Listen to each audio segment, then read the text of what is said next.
பரிசேயர். அவர் சதுசேயரை வாயடைத்தார் என்று பரிசேயர் கேள்விப்பட்டு அவரிடத்தில் கூடி வந்தார்கள். இயேசு கிறிஸ்து சதுசேயரை வாயடைக்கிறார். இந்த செய்தியை பரிசேயர் கேள்விப்படுகிறார்கள்.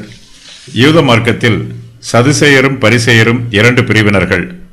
இவர்களுக்குள் மார்க்க ரீதியாக பல கருத்து வேறுபாடுகள் உள்ளன.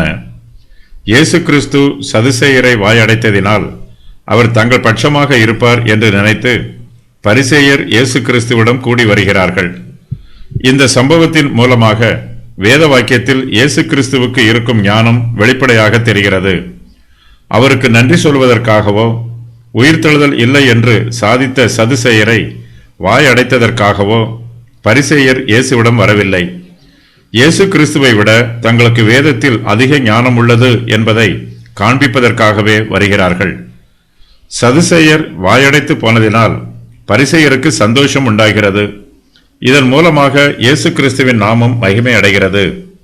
அவர் மகிமை அடைவதை பரிசேயர் விரும்பவில்லை. அவர் மீது பொறாமைப்படுகிறார்கள். தங்களுக்கு பிடிக்காதவர் சத்தியத்தை உறுதி பண்ணி இருக்கிறாரே என்று பரிசேயர் இயேசுவின் மீது பொறாமைப்படுகிறார்கள். இதுவே பொறாமை குணம்.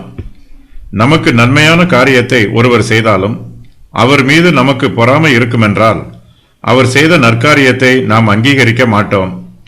நமக்கு அவர் நன்மை செய்தாலும் அது நமக்கு தீமையாகவே தெரியும்.